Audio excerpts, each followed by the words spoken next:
Olá, tudo bem? Que alegria ter você com a gente aqui no nosso Maricast. Nós vamos começar agora uma temporada de 10 episódios em cima de um material, debruçados no material chamado Rumo ao Lar. Essa campanha de 10 dias de oração é uma campanha especial promovida pela Igreja Adventista do Sétimo Dia para toda a divisão sul-americana. E nós, aqui da comunidade do Espaço Novo Tempo Marizal, preparamos 10 programas especiais para que você que de repente por alguma circunstância não vai poder participar presencialmente na sua igreja, você através do nosso podcast vai ter acesso a esse conteúdo, a esse material maravilhoso fundamentado na Bíblia e também na palavra profética. Cada um dos 10 dias nós teremos um casal ou duas pessoas participando com a gente aqui dos debates. E mesmo que você de repente esteja acompanhando o programa presencialmente na sua igreja, esse material vai enriquecer sim a sua percepção pessoal a respeito dos conteúdos, dos materiais que serão disponibilizados aí para a gente poder estudar durante essa campanha de 10 dias. Eu convido você a começarmos essa caminhada juntos. Eu tenho certeza que tem bênçãos reservadas, especiais para a sua vida e para a minha também. Eu tenho a alegria de ter comigo aqui um casal muito especial aqui da nossa comunidade, o Diego e a Aline Menezes. Tudo bem? Tudo bem, pastor. Anne, parece que é a sua primeira experiência aqui no podcast, né? Sim, primeira experiência aqui no estúdio, gravando. Já tive experiências com outros debates, mas realmente aqui gravando no estúdio, primeira vez. Legal, muito bom ter você com a gente aqui, viu, Obrigada. Anne? Diego, muito obrigado pela sua participação aqui com a gente também, viu? Obrigado, pastor. Pode contar conosco. É muito bom ter, assim, dois jovens participando. Eu vejo sempre você muito envolvida com a música, né, Anne? É muito bom ter a sua participação com a gente aqui, do Diego também. O nosso tema de hoje, gente, é Vencendo o Engano. Como a gente vai estudar a Bíblia, a palavra profética, nós precisamos da direção e da condução do Espírito Santo. Eu vou pedir, Diego, que você possa fazer uma oração agora, pedindo que o Espírito de Deus esteja com a gente aqui participando desse debate. Perfeito, pastor. Você que está nos acompanhando, então feche seus olhos. Oremos. Pai do céu, muito obrigado, Senhor, porque estamos aqui com o intuito de aprender um pouco mais de Ti. E rogamos que Tu derrame o Teu Espírito Santo para nos dar o entendimento, para nos dar toda a capacidade e também para colocar em nossa mente e nosso coração as Tuas verdades. Amém, Senhor. Fique conosco, isso nós te pedimos e agradecemos em Teu nome. Amém. Amém. Cada um dos dias que a gente vai estudar o tema aqui, nós temos um texto que vai ser o texto base que vai abrir essa discussão, né? E o texto de hoje é Apocalipse 22:14. Eu vou pedir para a Anne fazer a leitura para nós aqui desse texto, para a gente começar então nossas considerações aqui. Vamos lá. Em Apocalipse 22:14 está escrito: Bem-aventurados aqueles que lavam as suas vestes, para que tenham direito à árvore da vida e entrem na cidade pelos portões. Esse texto é um texto maravilhoso, né? Fala assim: lavar as vestiduras no sangue do Cordeiro. São imagens que são evocadas aqui. O livro do Apocalipse é um livro maravilhoso, né? Somente aqueles que tiverem suas vestes lavadas no sangue do Cordeiro é que terão direito a entrar na cidade pelas portas, né? A gente tem aqui evocada a imagem lá de Gênesis, né? Porque Adão e Eva, quando eles pecaram, o pecado tirou deles o véu da glória, teve que ser sacrificado um cordeiro, colocado uma veste neles, para que eles pudessem então agora ter a convivência, ter o desenrolar da vida deles, né? E o Apocalipse traz essa imagem, né? Se foi lavado no sangue do Cordeiro, então você tem direito de entrar nas portas novamente. Que promessa maravilhosa, né, Anne? Com certeza. E aí, nesse capítulo, alguns versos antes, né, a gente começa com a visão de João, justamente sinalizando os sinais daquelas pessoas que teriam a oportunidade de entrar do reino dos céus. E essa, né, se lavar no sangue do Cordeiro, seria um dos sinais dessas pessoas. Quem não se lavar no sangue do Cordeiro, ou seja, quem não estiver coberto com a verdade de Cristo, não pode entrar no céu. E aí é justamente sobre isso que a gente vai falar hoje, né, pastor? Que é vencendo o engano. Ou seja, é você não se lavar com outra coisa, a não ser com o sangue de Cristo e com a verdade de Cristo. Perfeito, excelente. Um ponto que é destacado aqui na abertura aqui do nosso estudo, Diego, é a lei de Deus é uma expressão da natureza divina, é uma personificação do grande princípio do amor e, por isso, o fundamento do seu governo no céu e na terra. Não é essa a imagem que as pessoas têm da lei. Normalmente as pessoas têm uma imagem da lei como algo que está fechando, circunscrevendo ali o desenvolvimento da felicidade, da alegria, né? Só que quando a gente estuda a Bíblia, a palavra profética, a gente descobre que, na verdade, não é essa a percepção correta a respeito da lei, né? É verdade, pastor. E é interessante até falarmos de lei, porque eu sou advogado, também trabalho com isso todos os dias, referente a leis, a interpretação, a aplicação da lei para determinado caso concreto.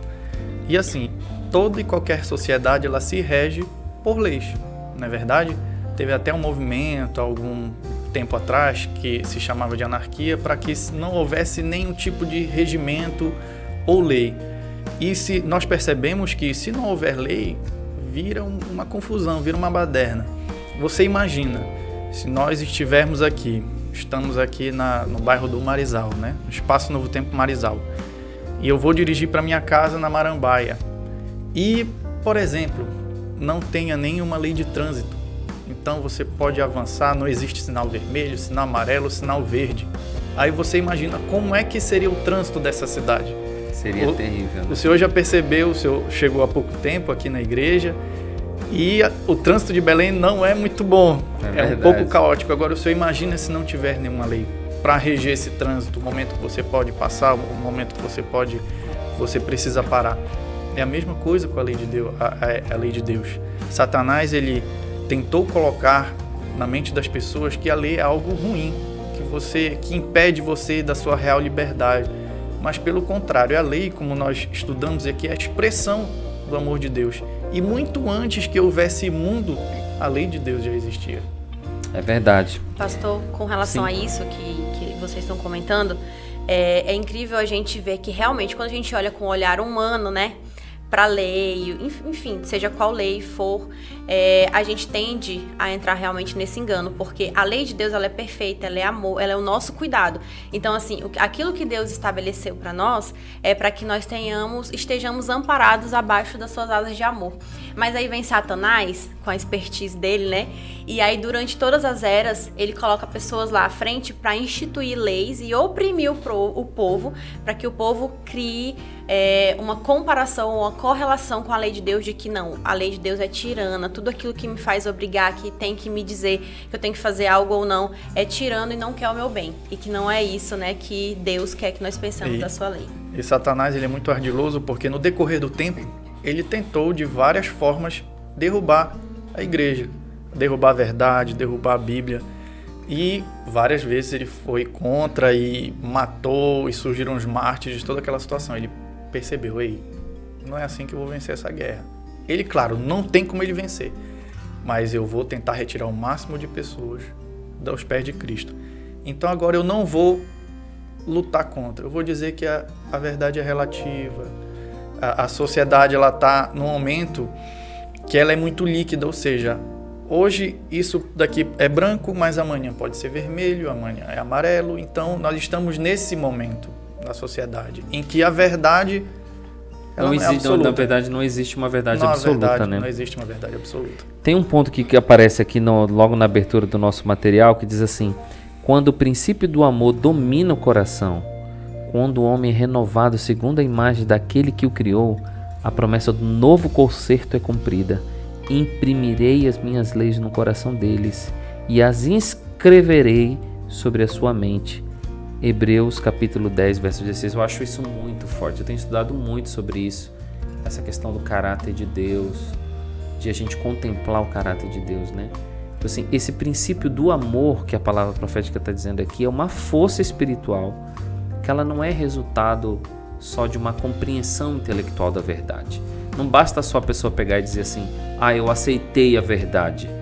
Porque a conversão, ela é mais que isso. Ela é um poder espiritual, uma força espiritual que se apossa da pessoa e faz a pessoa almejar, desejar a mudança, tem sede de Deus, fome de Deus, né? O próprio Satanás conhece a verdade.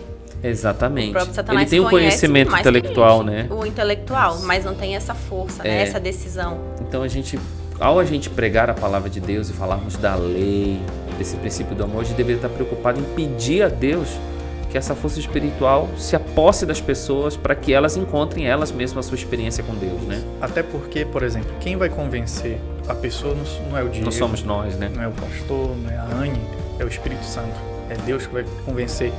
Por exemplo, quando eu não era batizado, eu era de outra denominação, às vezes nem frequentava nenhum tipo de religião, eu não estava nem aí para lei nenhuma e simplesmente vivia a minha vida do jeito que eu imaginava ser melhor.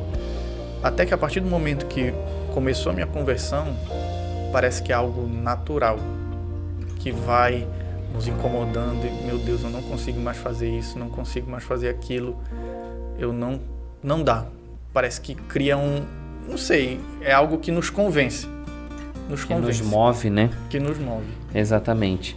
Outro ponto que é destacado aqui, que assim, o Criador dos homens, o doador da lei, que declara não ser seu desígnio por à margem seus preceitos. Esse é o nosso Deus. Tudo na natureza, desde a minúscula partícula de pó, no raio do sol, até os mundos nas alturas, encontra-se debaixo de leis. Aqui fala sobre essa importância da lei que a gente já comentou aqui, né? E Deus está chamando o seu povo para estudar e restaurar a verdade que foi pisada e negligenciada. Então assim, o diabo fez um trabalho tal de lançar uma tonelada de entulhos intelectuais e de conhecimentos a respeito da lei de Deus, do seu caminho, dos seus propósitos. E Deus está chamando o povo para purificar a sua mente pela obediência à verdade e para se preparar para estar sem falta diante do dia da sua vinda, né? Isso mesmo, pastor, porque a gente acabou de dizer, né, que não basta o conhecimento intelectual, que precisa ter esse reavivamento, realmente essa impressão do caráter de Cristo no nosso coração. Mas também não basta ter só essa impressão, porque a gente precisa conhecer. Nós precisamos conhecer a verdade justamente para não cair nesses enganos, porque Satanás, ele sempre disfarça a mentira como se fosse uma meia-verdade. Então, eu acredito que seja uma união dos dois pontos, né? Uma união do conhecimento, é buscar conhecer. Se eu busco conhecer a lei de Deus, eu estou conhecendo o próprio Deus. E não ficar só no conhecer, mas no viver e no imprimir realmente o caráter de Cristo. Acho que é a união. Isso mesmo. Outro ponto que é destacado aqui no nosso material é assim, pelo poder de Cristo, embora os requisitos da lei de Deus devem ser apresentados ao mundo, nunca devemos nos esquecer de que o amor de Cristo é o único poder capaz de abrandar o coração e levá-lo à obediência. Eu me recordo que em 2014, exatamente 10 anos atrás, eu fui passar férias no interior de Goiás, na casa de um irmão. Um irmão da igreja, muito experiente, ancião de muitos anos, né? Aí eu comentando com ele a respeito da pregação, né, e tal, ali, conversando sobre pregação. Aí eu perguntei assim para ele, irmão, como que você acha que deve ser a apresentação da mensagem, assim, para a igreja, né? Aí ele olhou para mim e falou assim, pastor, na sua simplicidade, porque ele era um homem do campo, né? Ele falava assim, pastor, apresente Jesus, assim, aquela mensagem doce, do amor, da mensagem, de misericórdia, pastor. Fale disso para os membros, fale disso para as pessoas. Porque as pessoas às vezes estão muito presas assim nas regras. As regras têm o seu lugar, têm a sua posição. Eu entendi o que ele quis dizer. É mais ou menos o que ele fala assim, às vezes a gente está apresentando a lei de Deus, mas o grande princípio que leva as pessoas para a obediência é o princípio do amor, que ele fala aqui, né? O princípio do amor. Esse é o amor de Cristo, é o único poder capaz de abrandar o coração e levar a pessoa à obediência. Em outras palavras, a gente poderia citar aqui, por exemplo, João 14,15, que diz assim, se me amais, guardareis meus mandamentos. É o amor por Jesus que me leva a guardar o sábado. É o meu amor por Jesus que me leva a não mentir. É o meu amor por Jesus que não me leva a furtar. Né? Nessa linha que a gente deveria entender. E é uma ordem, né? Se me amais, guardareis. Né? Se guardareis, me amais. É verdade. Sobre isso que o senhor está falando, pastor, também, eu acredito que é interessante a gente ressaltar que a gente não sabe as formas que Deus tem de alcançar as pessoas. Eu dou um exemplo assim da minha mãe, né? A minha mãe, onde ela vai, se ela vê a primeira vez a pessoa, ela já quer falar da Bíblia. Aí às vezes eu fico incomodada, né? Eu falo assim, mas você já vai falar? Enfim, não, pelo menos uma conversa antes, alguma coisa. Mas a gente não sabe se vai ser a última oportunidade da pessoa e a gente também não sabe os métodos, né? O que Deus vai usar, qual vai ser a profundidade desse amor de Cristo no coração dessa pessoa para alcançá-la. Então, realmente, a gente deve usar todos os artifícios. Claro que buscando entender, né? Como é o jeito de cada pessoa, isso também ajuda, né? Mas sempre tendo em mente realmente o amor e esse único propósito, de que o amor de Cristo que está em nós esteja também nas outras pessoas. Perfeito, excelente. Gente, nós precisamos fechar aqui o nosso tema, nossa discussão está muito boa, né? Mas eu queria perguntar para vocês assim, essa questão de a gente ter o conhecimento do caráter de Deus, da lei de Deus, de a gente entender o princípio do amor que nos leva para a obediência. Vocês querem compartilhar com a gente assim, uma aplicação pessoal desse conteúdo, desse material para a vida de vocês? Pastor, eu tive uma experiência, tem um tempo, na verdade logo quando eu me converti, né? Que eu até então fazia minhas atividades ao sábado normalmente e levava a minha vida como eu imaginava que era.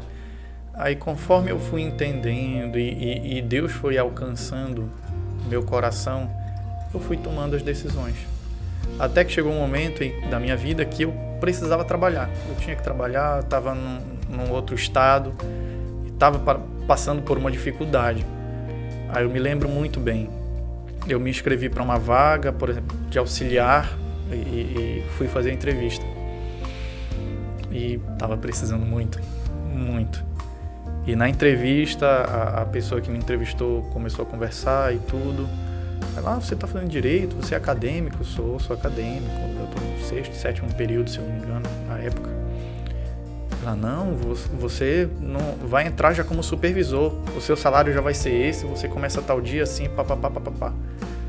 Eu, poxa, que bom, glória a Deus por isso, né? Eu creio que eu vou conseguir. Mas, pastor, não sei o que aconteceu. Ela perguntou, mas deixa eu te perguntar, tu consegue trabalhar o sábado? Aí, a fatídica pergunta, eu falei, poxa, não tem, não dá. É algo que eu não consigo negociar. Eu sou adventista do 7º dia. Ela fez uma cara assim, ixi, eu conheço os adventistas. Eles não abrem mão. Infelizmente, essa vaga não vai ser para você. Fiquei muito triste, claro, estava precisando muito. Mas eu creio que Deus, Ele me sustentou naquele momento para eu tomar aquela decisão tranquilamente. Aí passou uma semana, pensei que aquela vaga seria perfeita. Eu estava fazendo um trabalho na faculdade, e na faculdade eu não conhecia ninguém, era num outro estado, e a pessoa simplesmente que estava fazendo um trabalho comigo, vem cá, tu quer trabalhar no Tribunal de Justiça? Eu quero, como é que eu faço? Diz, não, é o seguinte, eu sou conciliadora judicial, eu tô saindo, tu quer entrar na minha vaga? Claro, quero. Tá bom, então passa amanhã, tal dia, vou te apresentar para a secretária do fórum e você já começa. Perfeito, no outro dia fui, deu tudo certo, já comecei a trabalhar como conciliador judicial. Muito melhor do que eu poderia imaginar. Às vezes Deus fecha uma porta num lugar e Ele abre uma janela na outra, né? Maravilhoso. Obrigado, Diego, por compartilhar isso com a gente.